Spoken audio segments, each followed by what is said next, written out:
এ জগতে যারা আমার গৌর সোনাকে ভালোবাসেছে, যারা ভালোবাসার মতো বাসিতে পেরেছে, আমার গৌর সোনা এ জগতের সোনা তো বাবা দিনে দিনে যার ঘরে থাকি ধনী হতে থাকে। আমার গৌর সোনা যার ঘরে আছে, যারা একেবারে রায় মন্দিরে ধারণ করতে পেরেছে, যারা জন্মের মতো ভালোবাসার মতো বাঁচতে পেরেছে, আমার গৌর সোনা তাদের কি করে জানো? ধনী হওয়া তো দূরের কথা বাবা, এ জগতে তাদের তো দিনে দিনে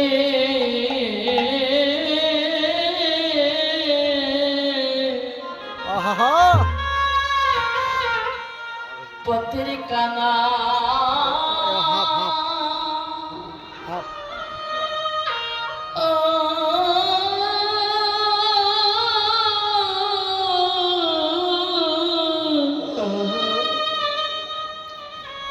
পথে কাঙাল করে দেয়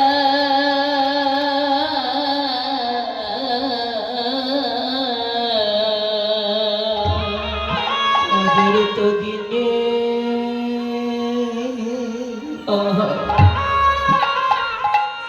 দিনে দিনে তাই গৌর হরি পথের কাঙা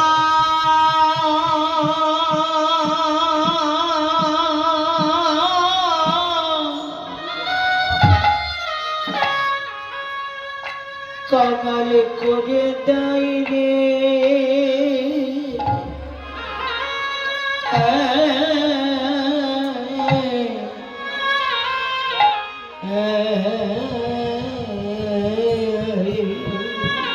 আমার গৌর সোনা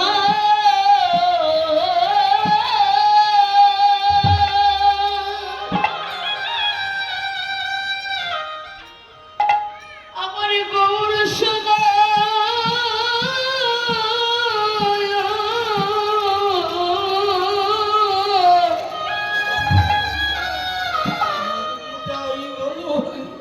জগতে যার ঘরে আছে,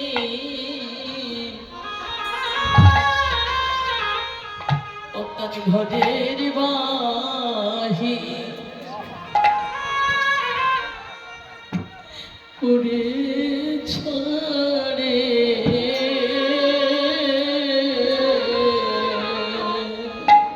আমার গৌর সোনা।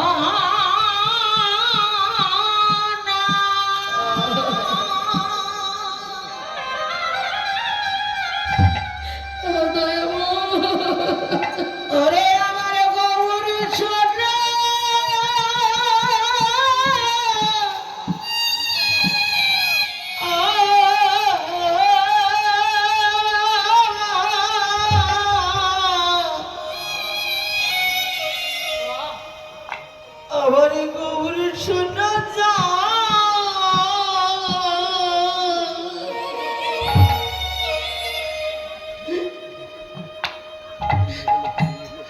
ঘরে ঘরে ঘরে থাকে,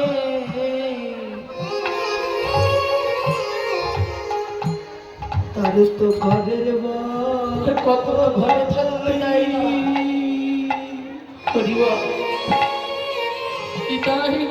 ঘরের বাহির করে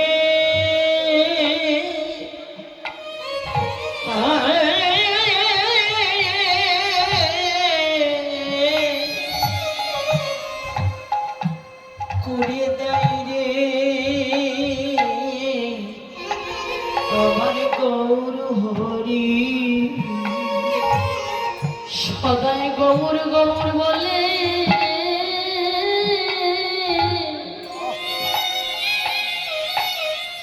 সে তো কেঁদে কেঁদে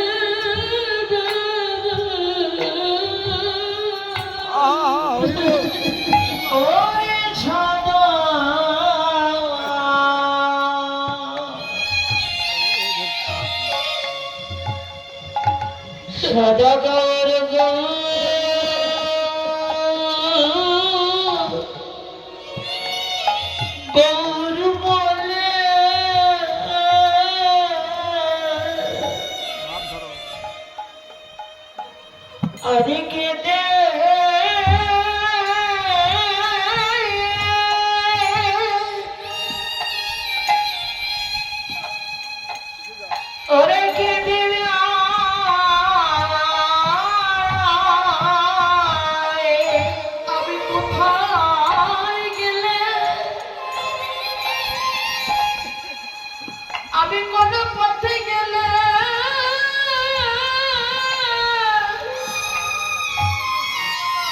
আমি আমার গৌর ভক্তের চরণ ধুলি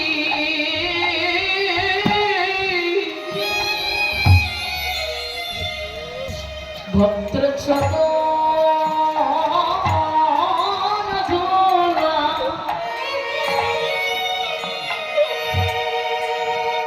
আমি আমার অঙ্গে মাখিব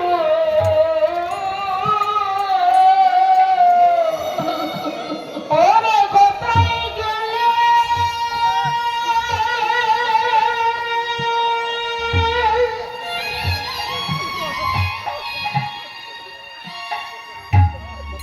কোথায় গেলে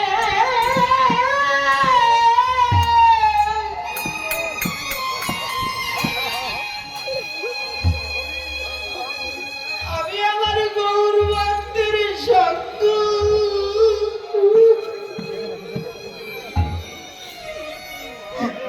হরিবল হরিবল সঙ্গ পাবো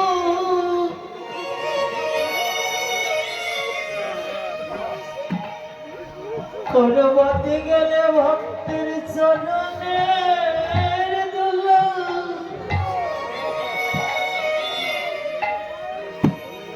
আমি আমার অঙ্গে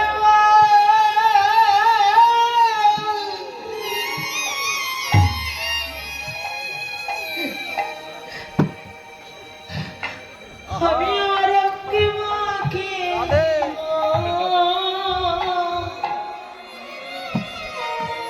আমি কোন পথে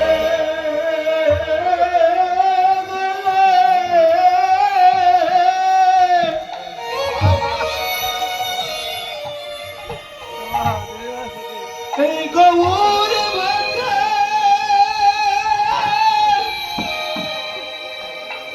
তুমি সঙ্গ পাবো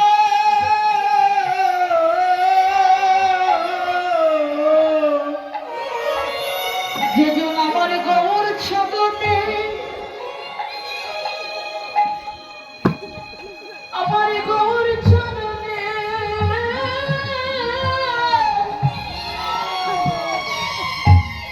সব সপে দিয়েছে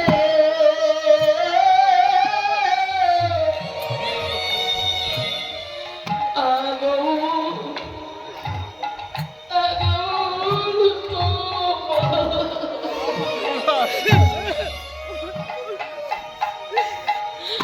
আমি তোমার বলে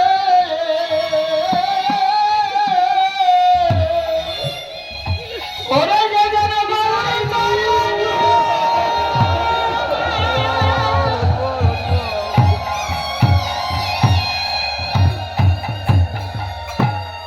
হরে গৌর চরণে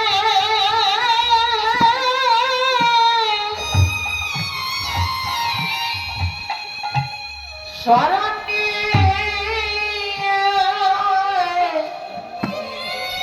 নিয়েছে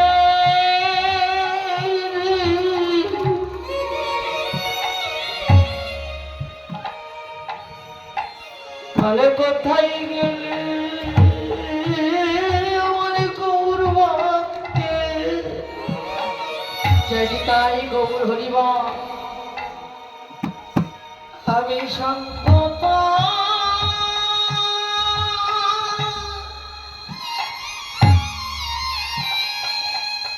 বলো কোথায় গেলে সঙ্গ পাওয়া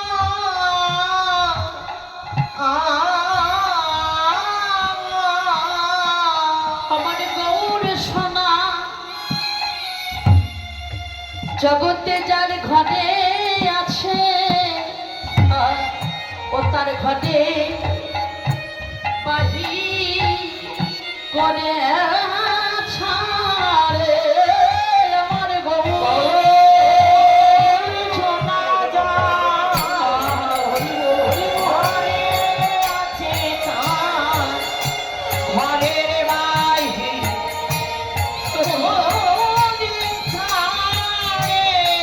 সদাই গৌর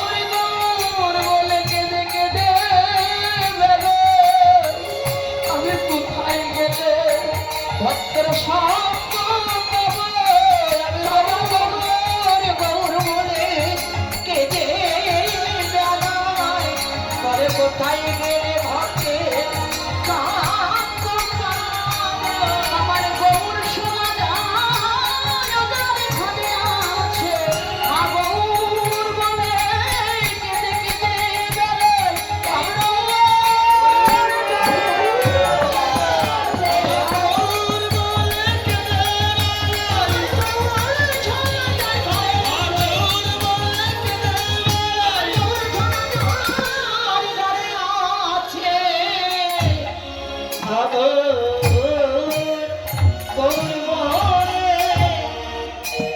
কেঁদে কেঁদে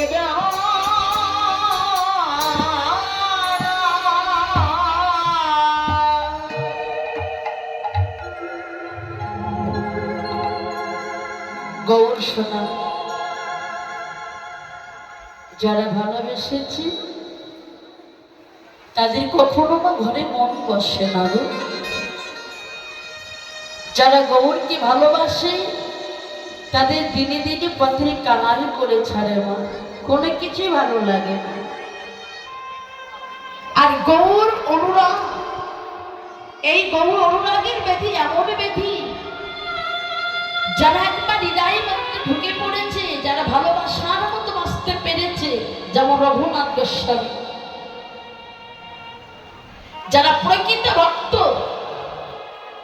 তাদেরও মনে ইচ্ছা হয় যে আমাদের সন্তানও যেন আমাদের মতো সেগুলো পরম কৃষ্ণ ভক্ত হয়। যেমন কশ্যপ মুনি, আমরা অনেকে চাই না যে আমার সন্তান একজন কৃষ্ণ ভক্ত হোক, সাধুগুরু বৈষ্ণবের সঙ্গ করুক, ভাগবত পাঠ করে গীতা পাঠ করুক, এটা আমরা অনেকে চাই না। ভগবানের কাছে তোমরা চাইতেই জানি না। আর কশ্যপ মুনি 17 জন স্ত্রী ছিল, 17 জন, তার ভিতরে 4 জন পাকরানী ছিলেন, দিতি, অদিতি, কুত্র, বিনুতা। যারা শাস্ত্র পড়েন লক্ষ্য করবে, দেখবে এই কশ্যপ মুনি মানে এদের সঙ্গে মনের কথাগুলো বাবা বলতো, এই 4 জন পাকরানীর সঙ্গে। তা কশ্যপ মুনি মানে 12 বছরের জন্য সাধনায় চলে গেল। আর এই 4 জন পাকরানী বাড়িতে বসে এমন কান্নাকাটি শুরু করেছে যে কশ্যপ মুনি মানে সাধনায় মন বসে না। বাড়িতে 4 জন পাকরানী তো কান্নাকাটি শুরু করেছে, সাধনায় মন বসছে না। তা 12টা বছর পেরিয়ে গেলেই কিন্তু বাবা একযুগ হয়ে যায়, যায় না? তা 12 বছর পেরিয়ে গেলে কশ্যপ মুনি বাড়িতে এসে বলছে, এই 4 জন পাকরানীকে ডাকলেন। আমা 4 জন পাকরানীর কথা কি বললাম মনে আছে আপনাদের? মনে আছে? দিতি, অদিতি, বিনুতা, পুত্র, মনে করে রাখবেন। এই 4 জন পাকরানীকে ডেকে বললেন, বলো তোমাদের কি মনোবাসনা? আমি তো সাধনায় গেছি, তা আমার সাধনায় মনই বসছে না, বলো। তখন এই 4 জন পাকরানী বলে উঠলেন, স্বামী, আমরা সন্তানের মা ডাক শুনতে চাই, আমরা সন্তানের মা ডাক শুনতে চাই, আমরা মা হতে চাই। কশ্যপ মুনি চমকে উঠলেন, সর্বনাশ, এদের তো কোনো ঐশ্বর্যত সন্তান দেওয়া যাবে না। তবে বাবা এদের এমন একটা সাধনা ছিল যারা আশীর্বাদী এরা সন্তান হতে পারে। তা কশ্যপ মুনি বললেন, বেশ ঠিক আছে, তোমরা 4 জনা স্নান করে এসো। স্নান করে এসে বড় রানীকে ডাকলেন। বড় রানীর নাম হচ্ছে অদিতি। দিদি মানে অদিতিকে ডেকে বললে, বড় রানী বলো তুমি কেমন সন্তানের মা হতে চাও? তা বড় রানী বলে উঠলে, স্বামী তুমি আমার এমন সন্তান দাও আমি যেন জগৎ যারা মা হতে পারি। এমন সন্তান দাও আমি যেন জগৎ যারা মা হতে পারি, আমার যেন একটু নাম টাম হয়। বেশ, তোমার আমি এমন সন্তান দিলাম তুমি সমস্ত দেবতাদের মা হতে পারবে। নিতাই গৌর হরি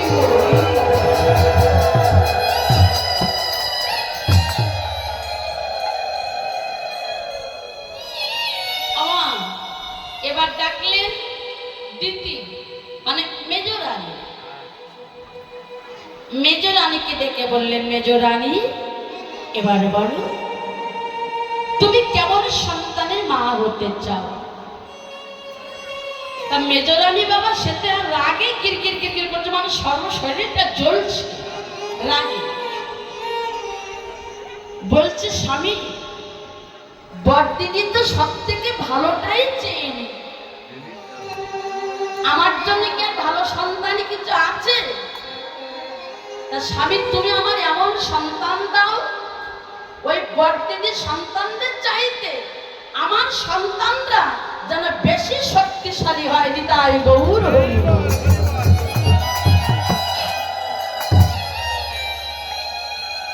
দেখুন মা, আমরা তো ভগবানের কাছে চাইতে জানি না, হ্যাঁ আমরা যেমন সন্তান চেয়েছি তেমন সন্তানই আমরা পেয়েছি, তার প্রমাণটাই দেখি। বেশ, তুমি একজন নারীর হিংসায় জর্জরিত হয়ে এমন সন্তান চাইলে, তবে শোনো মেজ রানী তুমি সমস্ত অসুরদের মা হতে পারবে, সমস্ত অসুরদের মা হবে। এই যে মহালয়াটা হয়ে গেল না বাবা, দুর্গাপূজার আগে যে মহালয়াটা হয়ে যায়, এই যে অসুররা সব মারামারি করলো, এরা কিন্তু আর কেউ নয় মা, এরা সব ভাই ভাই, এরা সব ভাই ভাই। তাহলে এবার বাকি রইল কে?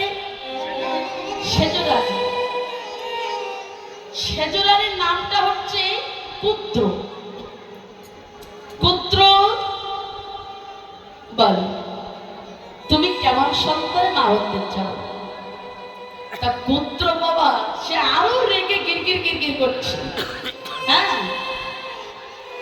বলছে, স্বামী বড়দিদি ভালো সন্তানটাই চেয়ে নিল, মেজদিদি ভালো সন্তানটাই চেয়ে নিল, বলে আমার জন্য ভালো কিছু আছে? দেখুন একজন নারী নারীর প্রতি কতটা হিংসুতি করেন মা, কিন্তু আমার মনে হয় একজন পুরুষ পুরুষের প্রতি এতটা হিংসুতি হয় না, হয় কি? হয় না। এবার পুত্র সেজরানী বলে উঠলেন, স্বামী তুমি আমার এমন সন্তান দাও যে আমার সন্তানদের দেখে পৃথিবীর সকলে যা থরথর করে ভয়ে যেন কাঁপে। নিতাই গৌর হরি হরি।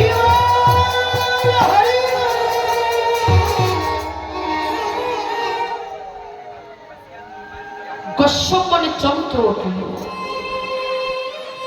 এমন সন্তান চাইলে যে তোমার সন্তানদের দিকে সকলে ভয়ে থরথর করে কাঁপবে।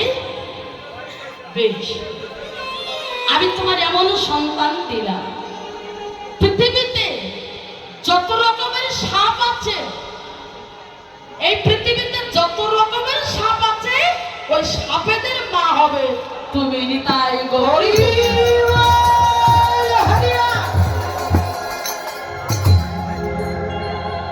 আচ্ছা বলুন মা, পৃথিবীতে যত রকমের সাপ আছে, সাপ দেখলে এমন কোন ব্যক্তি আছে যে তার ভয় পায় না? সে আছে বাবা?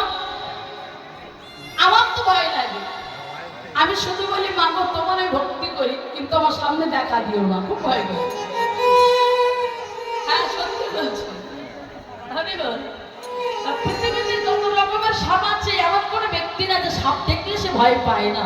এই কশ্যপের আশীর্বাদ। এবার বাকি রইল কে? ছোট রানী। ছোট রানীর নামটা কি? বিনুতা। বাহ, মায়েদের মনটা আছে, বাহ, এটাই ভালো। বেশ বেশ, দেখো, আর এই কশ্যপ মুনি এই ছোট রানীকে বড় ভালোবাসত। এর নাম ছিল বিনুতা, তা ভালোবেসে ডাকতো বিনু বলে। আর কশ্যপ মুনির গায়ের রংটা ছিল একেবারে ময়লা, আর বিনুতার গায়ের রংটা ছিল কাঁচা হলুদের মতো। আর এই বিনুতা বড় স্বামীকে ভালোবাসত। স্বামীর সেবা করতে করতে ওই স্বামীর গায়ের রঙের মতো রং হয়ে গিয়েছে, নিজের গায়ের রংটা কাঁচা হলুদের মতো রংটাই ছিল না।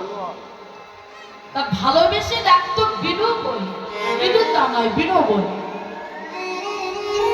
বিনু,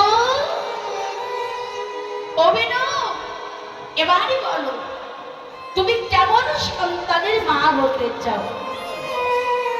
চাওয়াটা দেখুন মা, আপনারা, আমরা নারী জাতি, আমরা তো চাইতে জানি না। মাটি যদি ভালো হয়, ফসল তো ভালো হবে। হ্যাঁ, ক্ষেত্র যদি ভালো হয়, ক্ষেত্র মানে মাটি মানে আমার মা, বীজ মানে আমার বাবা। অনেকেই জায়গায় বলা হয় দিদি শুধু মায়েদের দোষ, তার প্রমাণটাই দেখুন, এইখানে চাওয়াটাই দেখুন। আমরা চাইতে তো জানি না। মাটি যদি ভালো হয়, ফসল তো ভালো হবেই। বলো তুমি কেমন সন্তান মা হতে চাও? বিনু সর্বপ্রথমে চাওয়া নয় মা, সর্বপ্রথমে আগে স্বামীর চরণে প্রণামানি, তাই বলুন।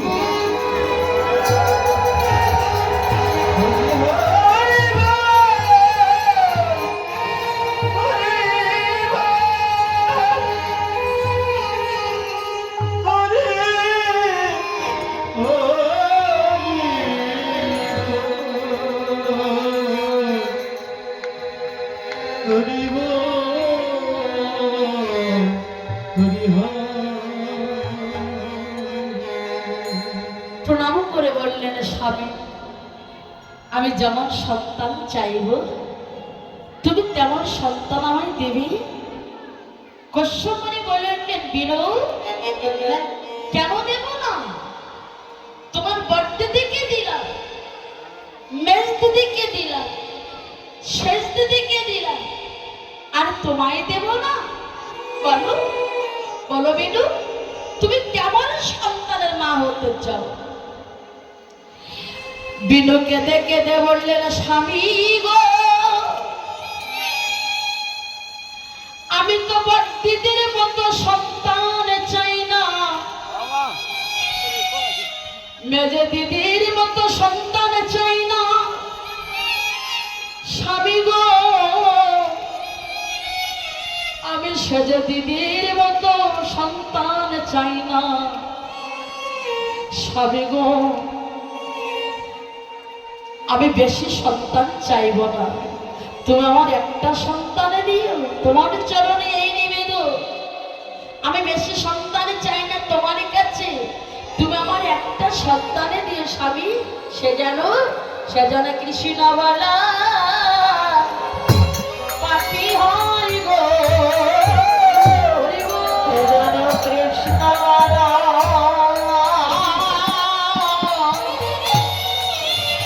পাপি হয় গো, সে যেন কৃষ্ণ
কৃষ্ণ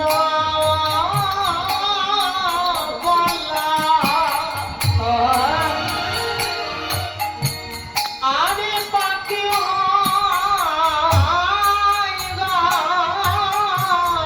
কশ্যপরে চরণে উঠলে বিনু তুমি এমন সন্তানে চাইলে সমধর্মণি কাহাকে বলে দেখো মা।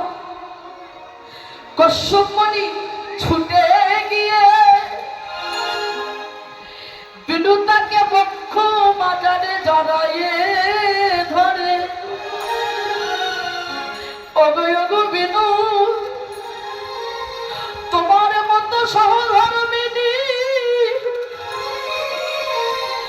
যদি কোনদিন আমার কৃষ্ণের সঙ্গে দেখা হয় সেদিন কৃষ্ণের চরণে আমি জানাই রাখিব ওগো দয়াময় বিনু তার মতো সমধর্মিনী যেন আমি প্রতিটা জন্মে জন্মে পাই।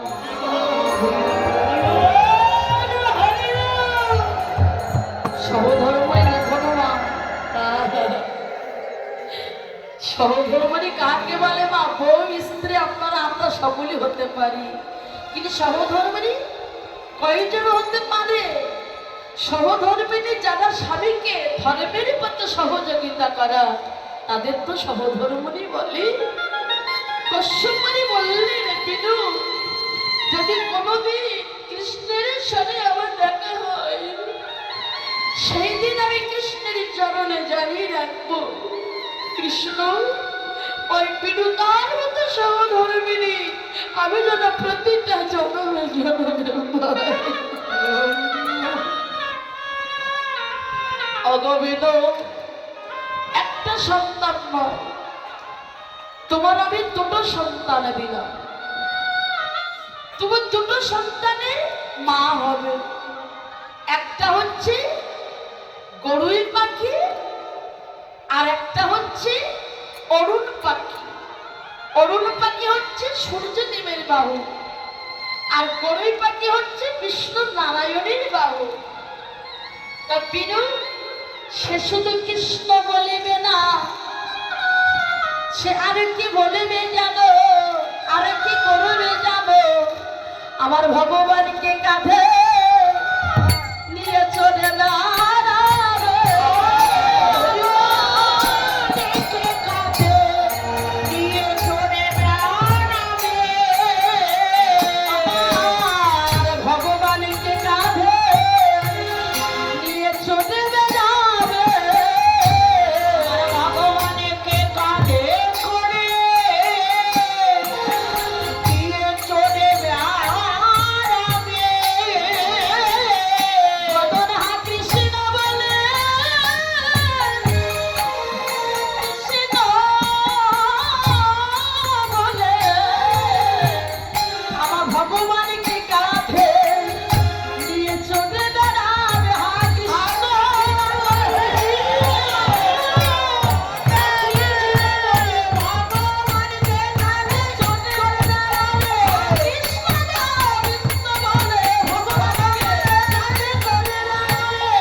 সংসারে বংশের ভিতরে যদি একটা কৃষ্ণ ভক্ত সন্তান হয় ওই বংশে যদি 14 পুরুষ নরকগামী থাকে বাবা ওই নরক থেকে উদ্ধার করতে পারে স্বর্গগামী করাতে পারে একমাত্র সেই কৃষ্ণ ভক্ত সন্তান।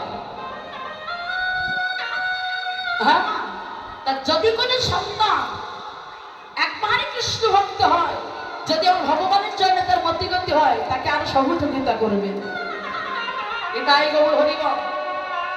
কারণ দেখুন রঘুনাথ গোস্বামী সাবেক জমিদারের ছেলে ছিল, ঘরে রাখতে পারলো না, পেরেছিল না, পারলো না। এই রঘুনাথ গোস্বামীকে ঘরে রাখার জন্য শেষ পর্যন্ত তার বিবাহ দিয়েছি, তাও ঘরে রাখতে পারলো না।